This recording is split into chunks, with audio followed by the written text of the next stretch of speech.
Selamat pagi, salam sejahtera bagi saudara-saudara sekalian. Mari kita berdoa untuk mendengarkan firman Tuhan. Ya Roh Kudus, baharilah hati dan pikiran kami, sehingga sungguh-sungguh terarah kepada firman kehidupan pada pagi hari ini.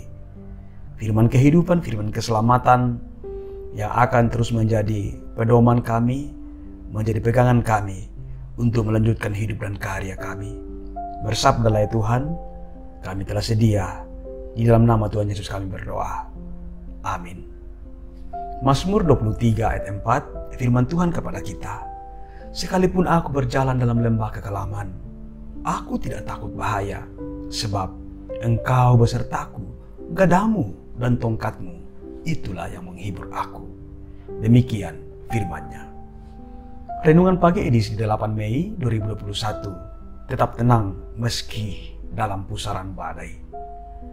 Saudara-saudaraku, apakah saudara pernah ditanya oleh seseorang, berapa lama lagi pergumulanku ini berakhir?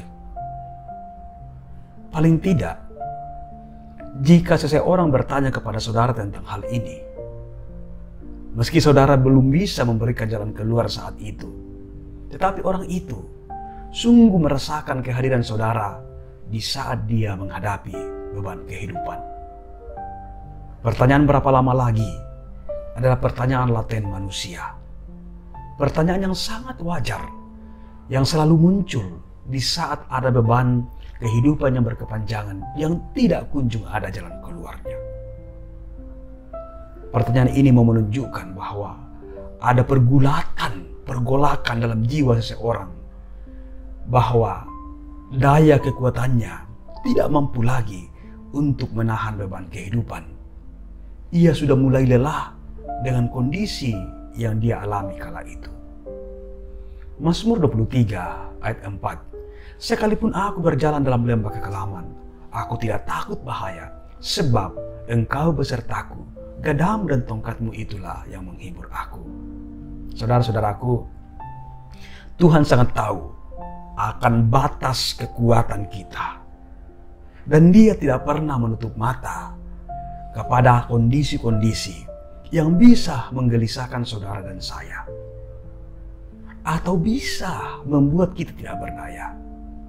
Mazmur 23 ayat 4 ini mau meyakinkan kita bahwa Allah itu begitu solider dengan kita. Dia sangat mengerti kita. Bahkan tidak sekedar mengerti, Dia juga mau memberikan janji dan jaminan kepada kita. Mazmur 23 ayat 4 ini dalam beberapa terjemahan bahasa Inggris jika diartikan seperti ini. Sekalipun aku berjalan melewati lembah yang paling gelap sekalipun, aku tidak takut pada yang jahat, karena gadamu dan tongkatmu membuatku aman. Saudaraku, ada begitu banyak hal yang Tuhan mau sampaikan dari firman-Nya ini. Namun di sini paling tidak ada 3 hal penting yang kita bisa pelajari. Yang pertama, sekalipun aku melewati. Kata melewati mengandung arti tidak tinggal tetap. Bahwa tidak selamanya kita berada di dalam lembah yang gelap itu. Firman Tuhan menjelaskan, tidak selamanya kita akan berada dalam kondisi yang gelap. Pandemi misalnya, akan ada waktu Tuhan yang tepat, kita bisa terbebas dari sana. Oleh izin Tuhan, kita melewati dan tidak seterusnya tinggal di dalam kondisi yang pelik itu. Yang kedua, tidak takut pada yang jahat. Kata yang jahat di sini tidak hanya diartikan pada ancaman dari sesama manusia yang punya rancangan yang kotor. Tapi kata jahat juga diartikan dengan semua hal-hal yang membuat kita mengalami kondisi yang tidak tenang. Bisa saja ancaman ekonomi, duka cita, sakit penyakit, relasi, bencana alam, dan lain-lain sebagainya. Dan yang ketiga, dalam lembah yang paling gelap itu, Tuhan ada beserta dan berpihak kepada kita. Saudara-saudaraku, gelap dan pekatnya situasi bisa menyebabkan indera kita tidak peka, tidak melihat, dan tidak bisa menangkap kehadiran Tuhan dalam kehidupan kita. Namun, meski kita tidak peka, tidak menangkap dan tidak melihat kehadiran Tuhan, namun kehadiran Tuhan akan selalu ada dalam wujud sentuhan gada dan tongkatnya. Wujud dan sentuhan gada dan tongkat Tuhan bisa hadir melalui orang-orang di sekitar kita yang peduli dengan kita ketika kita dirundung masalah. Terlebih saudara-saudara bahwa wujud nyata kehadiran Tuhan melalui sentuhan gada dan tongkatnya adalah ketika firman-Nya masih menyapa kita. Itulah yang menjadi kekuatan kita, wujud kehadiran Tuhan melalui gada dan tongkatnya.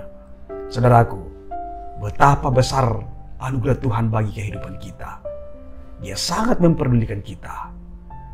Memang selalu akan ada badai kehidupan, namun ia akan selalu ada dengan gada dan tongkatnya yang menjadi penghibur, kekuatan, dan menuntun kehidupan kita.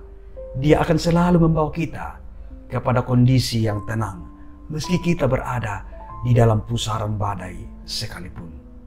Karena itu saudaraku, yakinlah bahwa anugerah Tuhan itu selalu besar dari badai hidup yang kita alami.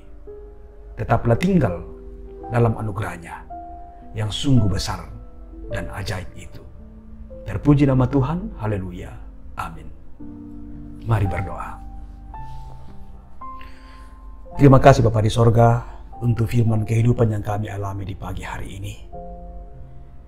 Engkau meneguhkan kembali kami Tuhan akan janji dan jaminan dari Tuhan bahwa akan selalu ada badai kehidupan. Namun Engkau meyakinkan kami bahwa tidak selamanya kami akan tinggal di dalamnya.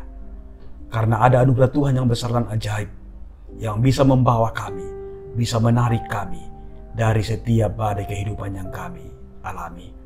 Dan kami diyakinkan oleh Tuhan bahwa gada dan tongkat Tuhan yang akan terus menjadi kekuatan kepada kami sekalian. Dan terlebih Tuhan, hati kami bersuka cita karena kami kembali diyakinkan bahwa anugerah Tuhan selalu lebih besar dari setiap badai kehidupan yang diperjumpakan dengan kami. Terima kasih ya Tuhan, kami tenang dan kami semakin semangat untuk melanjutkan kehidupan ini karena Engkau selalu ada di pihak kami, berjalan dan menjadi kekuatan kepada kami. Terima kasih Bapa di sorga, di dalam nama Tuhan Yesus kami berdoa. Amin.